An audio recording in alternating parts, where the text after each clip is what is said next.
Ini pemerintah kan tadinya mau tes P3K, semua direkrut oleh pusat. PNS oleh pusat, P3K ujiannya di pusat. Tiba-tiba daerah disuruh bayar. Nah, ini kan yang jadi masalah.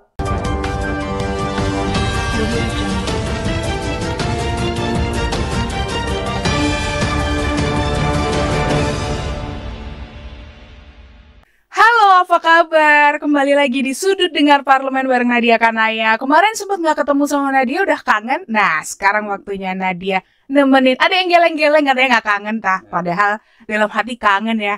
Maaf lahir batin dulu. Nah, kita kembali lagi. Pasti ada yang lagi genting nih mau dibicarain. Kita kira-kira mau ngebahas apa ya? Ini kan sudah mendekati bulan November. Masih beberapa bulan lagi sih. Cuman udah deket intinya. Ingat gak ada wacana kalau penghapusan honorer di November 2023? Apa kabar wacana itu sekarang? Karena ternyata dari Peraturan Menteri 28 tahun 2021, waktu zamannya Bapak almarhum Cahyokumolo itu sempat mengedarkan kalau honorer akan dihapuskan dan dengan tenggang waktu paling lama di November 2023 ini. Nah, tapi kemudian akhir-akhir ini nih sama Menteri yang baru Bapak Aswar Anas, peraturan itu udah ditarik. Jadi tenaga honorer ini masih ada. Tapi gimana ya nasib tenaga honorer baik yang ada di lembaga pemerintahan, daerah maupun di pusat ini nanti ke depannya? Nggak mau sendiri ngebahasnya, pasti sudah ada yang berkompeten nemenin Nadia. Sudah ada Bapak Muhammad Muras dari fraksi Partai Demokrat, Dapil Jawa Barat 4. Assalamualaikum Bapak. Mohon maaf lahir batin dulu. Amin. Dari Dapil Jabar 4 ya Pak. Betul. Setelah kemarin melakukan masa reses di tengah bulan puasa, pasti banyak juga masukan-masukan, aspirasi-aspirasi yang sudah Bapak tangkap. Ada nggak sih Pak dikit bocoran soal honorer juga ada nggak Pak? Itu paling banyak. Honorer yang datang ke saya itu bukan hanya dari dapil saya, kota Kabupaten Sukabumi, hampir dari sejauh barat datang ke rumah saya. Wah, digeruduk ceritanya nih. Menanyakan tentang nasib honorer ini. Begitu. Jadi cukup banyak lah. Ya. Apa ada yang bersurat, ada yang berkunjung sendiri, ya. Terutama yang terakhir-terakhir itu Pol PP juga, ya. Terutama kota kabupaten, Pol PP nasibnya seperti apa. Nah, juga kan honorer. Itu kan kemarin sempat ramai juga salah satu pimpinan dari Komisi 2, Bapak Junimart Girsang juga menyampaikan kalau nantinya Satpol PP dan tenaga-tenaga office boy, office girl itu juga nantinya harusnya diangkat aja gitu, dijadikan P3K.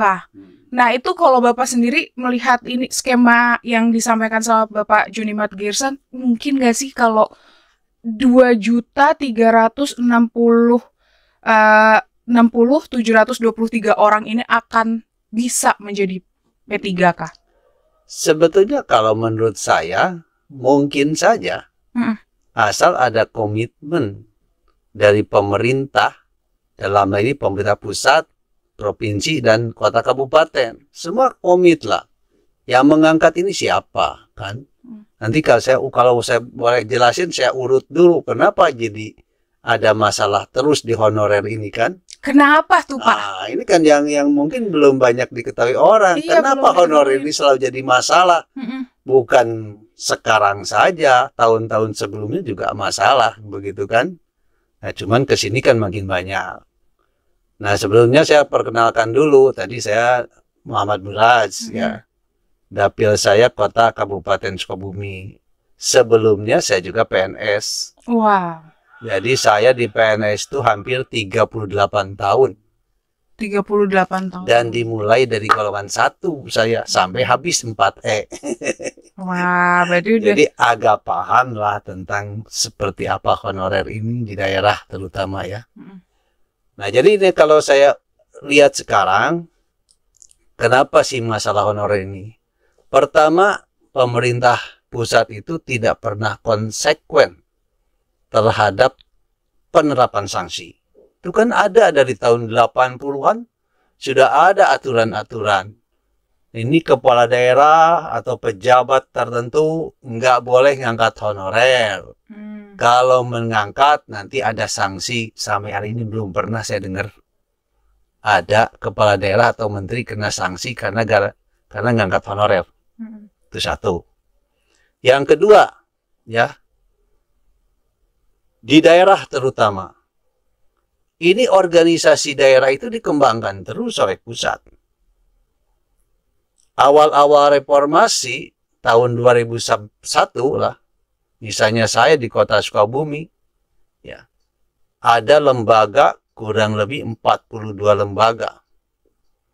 Saya ciutkan jadi 50%-nya, tinggal 21 lembaga.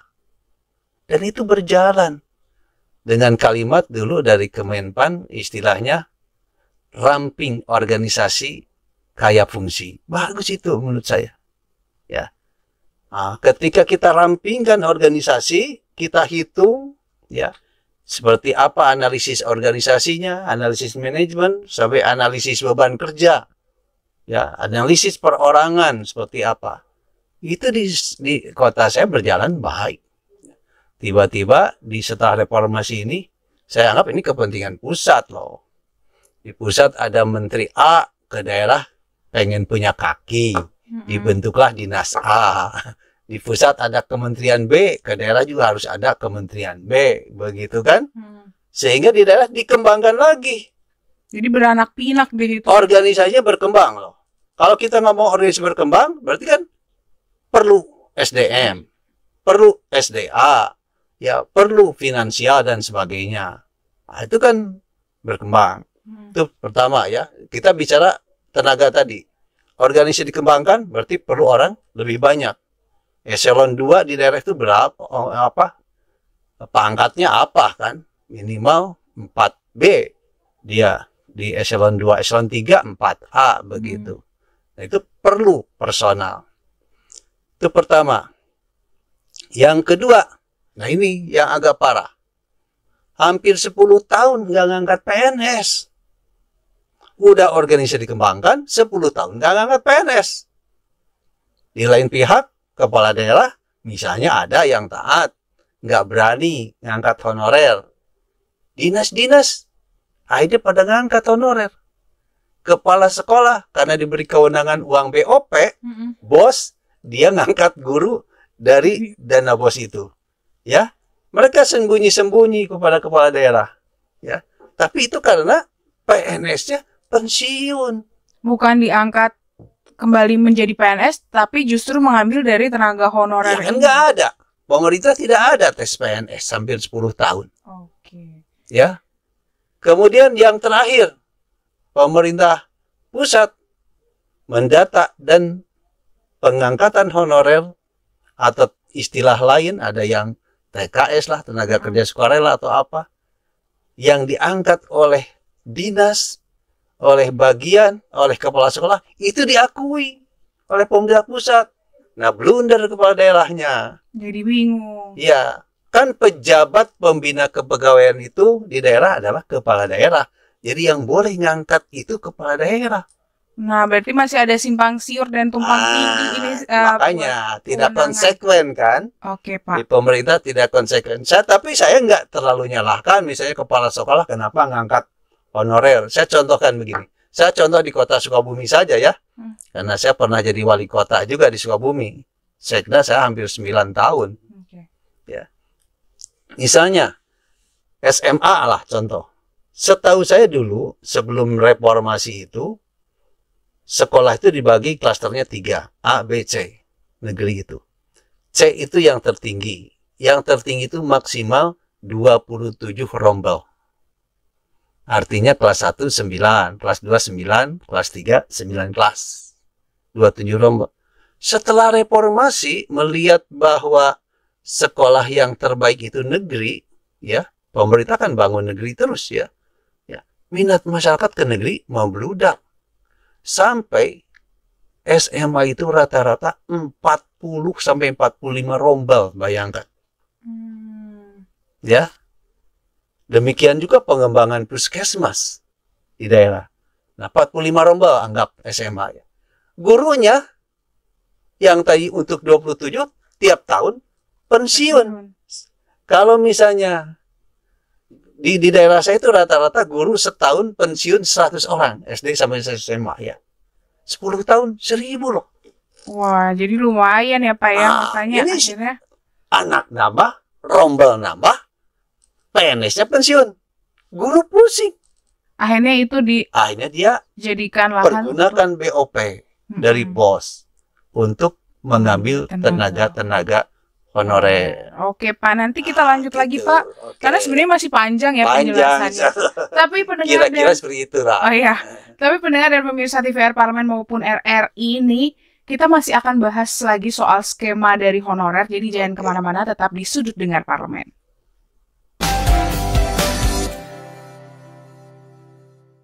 Kembali lagi di Sudut Dengar Parlemen. Kita masih ngebahas soal honorer.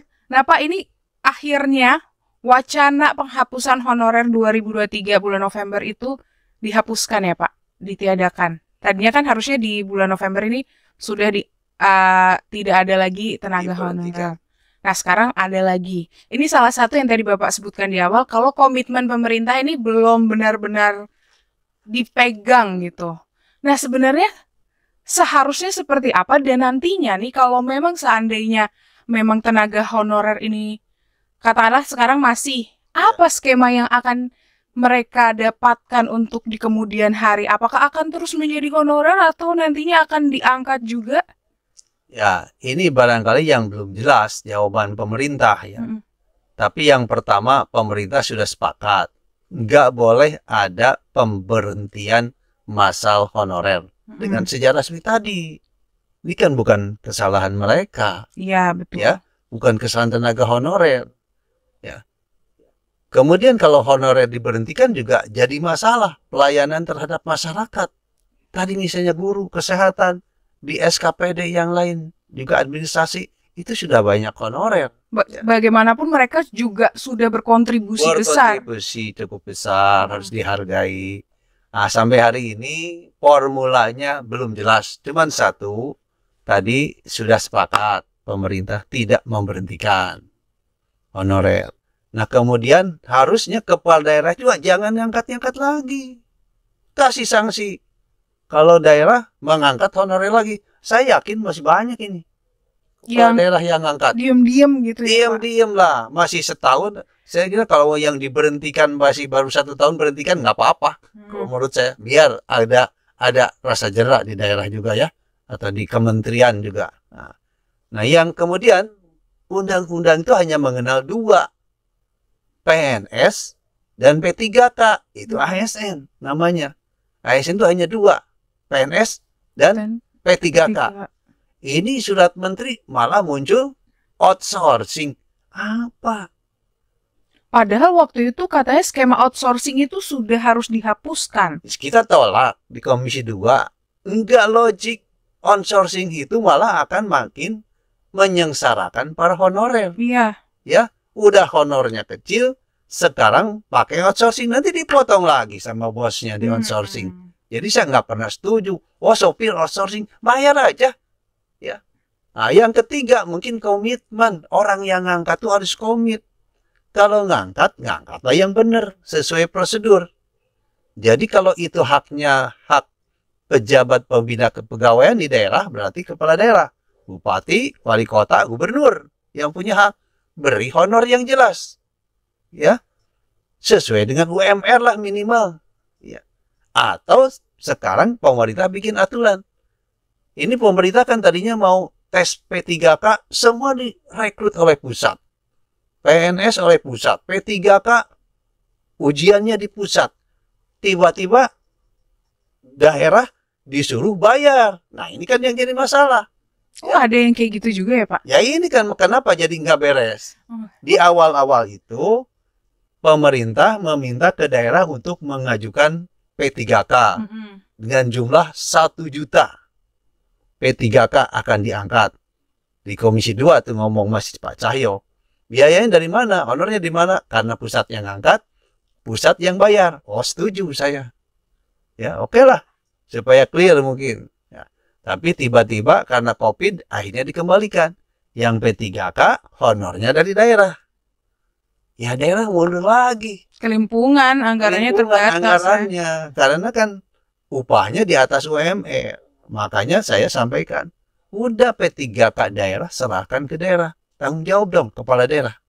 Dia ngangkat honorer, jadikan P3K sekalian. Tes saja di daerah. P3 daerah, honornya jelas.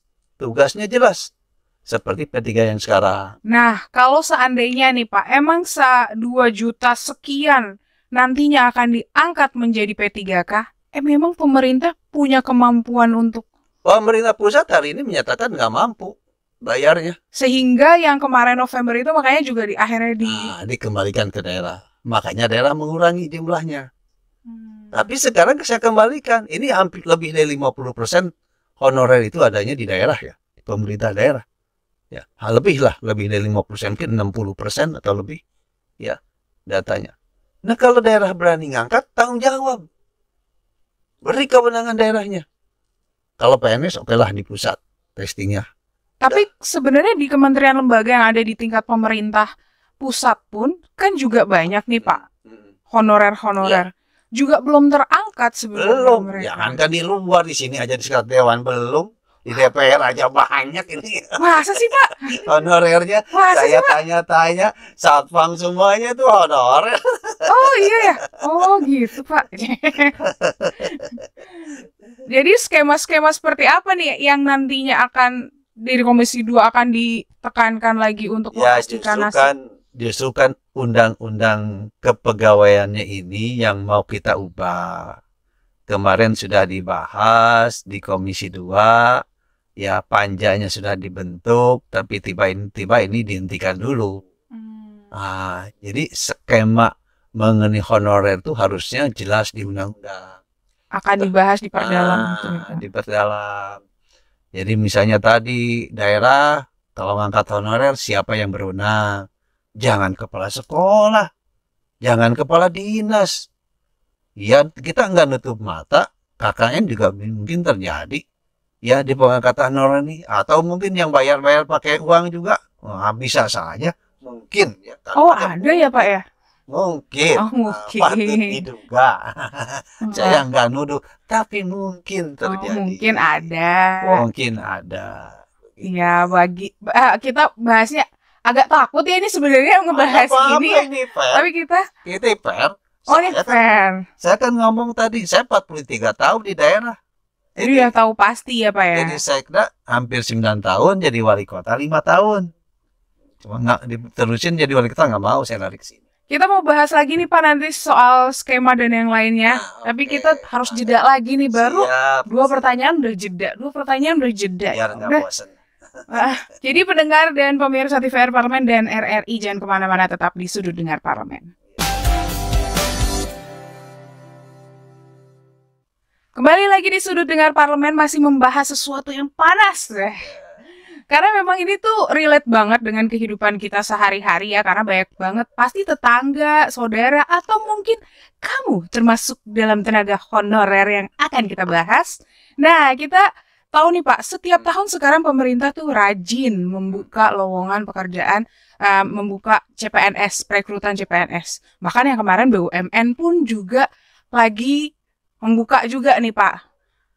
Nah, kenapa tidak tenaga honorer yang sudah ada ini yang dilirik untuk dijadikan PNS atau CPNS atau P3K yang mempunyai status yang jauh lebih pasti? Ya, itu yang sering saya sampaikan di Komisi 2. Tapi mungkin pemerintah punya pemikiran lain. Bahwa yang honorer ini latar belakangnya tadilah ada yang KKN, saudaranya kepala dinas A, saudaranya kepala daerah, tidak profesional. Saya bantah itu. Ya, yang jadi honorer ini dari segi pendidikan juga sudah pas, mumpuni. Guru-guru honorer itu dari UPI juga banyak, walaupun mungkin dari swasta banyak. Kan nggak masalah, ya. Saya juga kerja sekolah di swasta, cuman S2 aja di Unpad begitu ya. Di masyarakat tuh nggak membedakan mana negeri, mana swasta. Yang penting ada kemampuan kan. Nah, saya lihat honorer ini kemampuannya sudah bagus. Pengabdiannya bagus. Ada yang sampai 15 tahun dengan honor 500.000, bayangkan. Kurang apa lagi? Kurang apa lagi pengabdiannya? Dia ngajar di SMP atau di SMA, honornya antara 500 sampai 750.000 sebulan. Gila ini. Ya, mau gimana kualitas SDM kita? Bukan merendahkan si honorer, tapi kasihan dia. Ya. Sehingga akhirnya mungkin ada guru honorer setelah ngajar jadi tukang ojek. Kasihan. Nah, ini pemerintah menganggapan begitu. Jadi kalau hasil lulusan yang baru dites dengan murni, itu nggak ada KKN. Saya bilang tesnya aja nggak usah KKN kan. Yang honorer juga bagus. Jadi nanti kan mampu yang nggak mampu honorernya adu aja dengan honorer lagi. Ya, honorer dengan honorer, yang non honorer, ya misalnya anak-anak baru lulus, ya adu sama mereka. Kan ini berbeda. Pengetahuannya udah berbeda. Kalau orang lulus S1, mungkin dulu dia cum laude S1. Begitu jadi honorer 15 tahun lupa dia terhadap ilmunya itu. Tapi pengabdian dia ke masyarakat sudah luar biasa. Itu yang harus dipikirkan. Itu bisa menjadi pertimbangan pemerintah ya Pak ya? Harus, kalau menurut saya harus. Bayangkan banyak guru bantu di daerah. Guru daerah terpencil istilahnya ya. Guru bantu yang ditempatkan di daerah terpencil. Nggak mau tuh anak-anak kota. Tapi anak-anak daerah mau. Dia juga S1 loh. Memenuhi. Nggak boleh dong. Guru asal guru aja gitu dari SMP, SMA ngajar daerah terpencil. Enggak, ada persyaratannya. Ya. Tapi dia udah di daerah terpencil.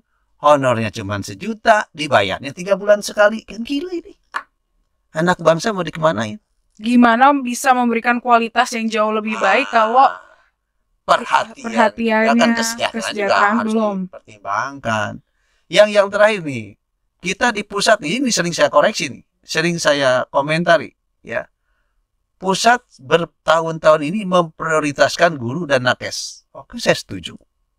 Karena guru dan nakes kurang. Tapi di organisasi tadi yang dikembangin terus oleh pusat, kurang juga PNS-nya. Prakteknya apa? Nggak ada perlindungan. Tiba-tiba kepala daerah udah guru, bidan, perawat, dokter dijadikan struktural. Ada dokter jadi kepala bagian keuangan. Bingung kan? Ada bidan jadi lurah. Ada guru langsung jadi apa gitu. Bisa. Ya belajar bisa. Bangsa Indonesia itu hebat. Iya. Ya, pendidikannya dari UPI tiba-tiba jadi kepala dinas olahraga misalnya, dia bisa juga. Ini berarti semua dididik untuk jadi palu gada. Tapi kan ini ada ya semua. Tapi kan nggak konsisten. Kita nggak bisa nyalahin juga kepala daerah. Oh itu barangkali Pak tim suksesnya, ya mungkin juga. Tapi yang jelas PNS-nya kurang. Guru ini kan pangkatnya tinggi-tinggi. Ya udah daripada ngadangi dari STPDN baru masuk golongannya 3A. Padahal untuk jadi camat diperlukan 4A. Yang ada guru, ya udah guru jadiin camat gitu. Jadi agak tumpang tindih, tidak linier. Harusnya pusat juga bikin aturan. Kalau guru nggak boleh pindah ke dinas lain. Guru fungsional guru aja. Atau nanti pindahnya di pendidikan. Kalau sudah jadi struktural di dinas pendidikan, baru pindah ke dinas yang lain. Sekarang banyak ini guru langsung jadi kepala bagian gitu. Nah Pak, ini nanti rencananya nih di masa kerja yang saat ini, di masa sidang ini, apakah nanti akan ada pembahasan ini? Terus terkait dengan Undang-Undang Nomor 4 Tahun 2014 tentang ASN. Nomor 5 Tahun 2014 tentang ASN nih Pak. Apakah nantinya honorer juga akan dimasukkan di dalam undang-undang itu? Nah, di undang-undang itu rencananya tidak dimasukkan. Tetap ASN itu 2 jenis. PNS dan P3K. Cuman persyaratan P3 ini seperti apa? Kalau kita lihat P3K itu intinya pemerintah boleh mengambil orang profesional. Gitu loh. Ini yang nggak jelas. Pemerintah sekarang kan orang profesional diangkat oleh kepala daerah atau oleh pejabat kepegawaian menjadi pejabat di daerah. Boleh. Itu P3K artinya profesional.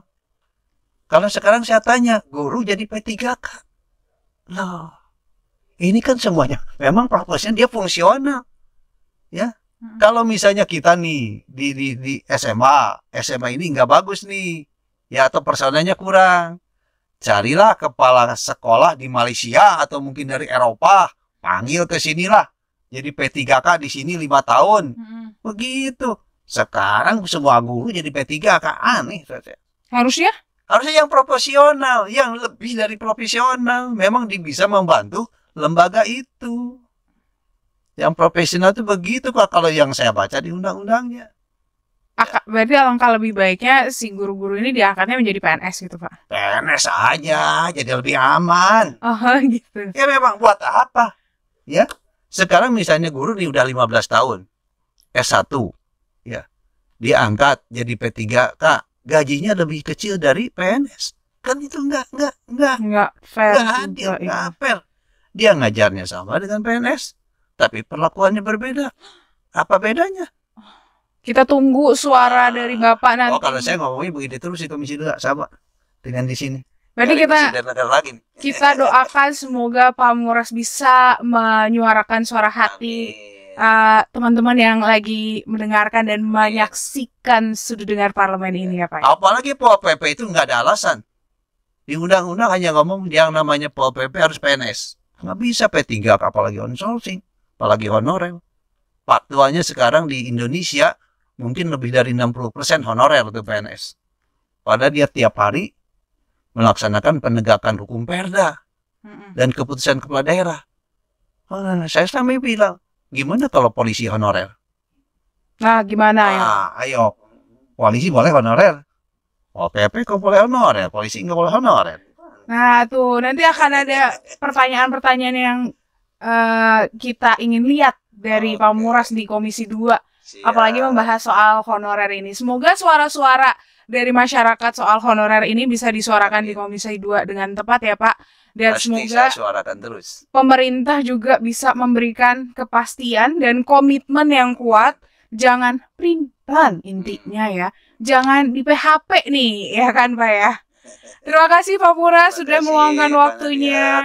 Selamat melanjutkan aktivitas kembali. Kalau ada hal yang kurang berkenan nih sama masyarakat. Bapak. Tapi insya Allah saya sebagai wakil rakyat saya berpikir nasional. Dan honorer ini kan bukan kasus lokal, tapi kasus nasional. Yang saya sampaikan tadi juga hampir rata di nasional karena saya berkunjung ke semua daerah. Beberapa daerah gitu. Terima kasih. Kasus yang tingkatnya nasional dan belum terselesaikan hingga saat ini. Jadi PR di Komisi 2 untuk bisa segera dipastikan nasibnya seperti apa.